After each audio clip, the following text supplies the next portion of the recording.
Oh my, Minkah got paid, you guys. He got paid. Good morning to you. Good Thursday morning. I'm Dejan Kovacevic of DK Pittsburgh Sports.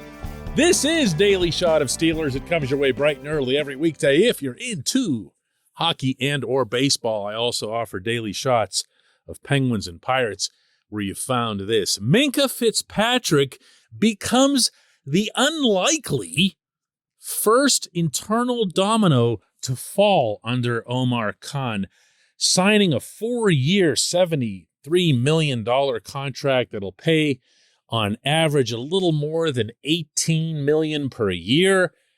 $36 million, half of it, is guaranteed. Minkah did well. Minkah earned it. Minkah is one of, if not the best safeties in the NFL. And there's so much to like about this deal that it almost feels like insultingly obvious material for me to go through. Oh, this is really well-deserved, a fine young man, all-pro, had a ton of takeaways last year and everything else. Really good for the team. You're keeping one of your 2-3 best players through his prime years, avoiding any sort of training camp fuss that might have arisen. And as you know, I've reported here, Minkah was kind of standing off to the side, not participating directly in drills through OTAs and mini camps. So you get that out of the way. Good for the player, good for the team, all that stuff, all the attaboys. But let me tell you what I like about this almost as much as the player and the team staying together. And that's the domino thing that I mentioned right up front. Because Minkah gets done, and you have what's known in the business as cost certainty. Omar is, whether he liked when I brought it up at the press conference or not, the cap guy. Still, Omar doesn't need help with the cap. He is the cap guy. And no one's going to understand how that process works better than he does. If he has Minkah signed, as he now does, he knows exactly what, if anything, he'll do about Deontay Johnson, who could be due for an extension. I'm not in favor of that, but that's Omar's decision, not mine. What, if anything, he'll do about Chris Boswell, who's also, like Deontay, entering the final year of his contract. I am very much in favor of an extension for Boz. And, of course, if anything's left over from what those players get, assuming they get anything, what he can commit to the defensive line to try to fortify that after Stephon Tuitt's retirement, or running back 2 behind Najee Harris. If you don't know how much you've already got committed, it's hard to commit more. That's true of finances in any walk of life, and I dare say, though this is speculation, that this might have been what went wrong for the Steelers last year, because they let TJ go through the entire camp doing that thing where he stands off to the side. And of course, TJ ended up proving this, that he kept himself in great shape and didn't suffer for that in the slightest, but there's only one TJ. TJ finally gets done, if you believe the whole story as it was told, by going up to the second floor of the Southside headquarters and knocking on Art Rooney's door saying, that's enough, let's get a deal. And the two of them sit there and draw up a deal, and TJ surprises his agents. And I'm sorry, I'm always skeptical about those. But while all the TJ stuff was going on, the Steelers didn't sign other people, and they needed other people, especially on the offensive line. And by the time TJ gets signed, all the musical chairs are filled. It's too late, and the Steelers ended up sitting on $10+ million of empty, unused cap space, which was insane in Ben Roethlisberger's final season. This portion of Daily Shot of Steelers is brought to you by Point Park University. Choose from nearly 100 career-focused programs leading to bachelor's, master's, and doctoral degrees. Choose when and how you'd prefer to do that studying Whether it's at Point Park's gorgeous downtown Pittsburgh campus, whether it's online, maybe a flexible hybrid format would work best for you. Find out more about all of this at pointpark.edu. At his introductory press conference, in addition to being kind of ticked off at the question that I'd asked him about being the cap guy, Omar also was questioned about how he might be different than his predecessor, Kevin Colbert. And I think we've got the first answer to that now. I really do. The Steelers' way under Colbert, for the most part, though not without exception, was to let even his star players hang on, get through camp, get to the final week of camp, get to the point where they're about to board the plane for the first game, and then get something done right there on the tarmac. There were countless examples of this. Troy Polamalu was one of them, of all people. And I'm sure that to a large extent, this worked.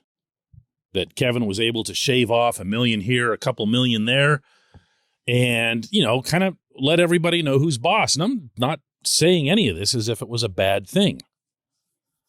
But if Omar's going to be his own guy and he's going to do things the way he wants, particularly from the personnel/contractual component, something in which, by the way, Mike Tomlin doesn't get involved in at all.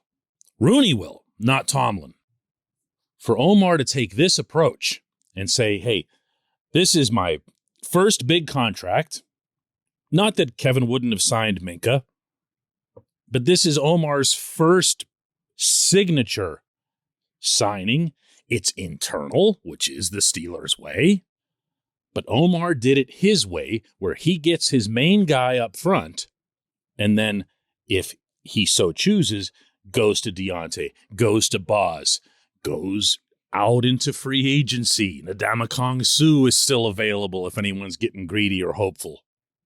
And he says, this is my football team. This is my roster. This is my contract structure. This is my decision. This is how I'm going to do it. Again, I'm not making a big deal out of this or suggesting that he's breaking away from the past or anything dramatic like that. I'm saying that this is his first stamp, and it's a wonderful one. When we come back, J1Q.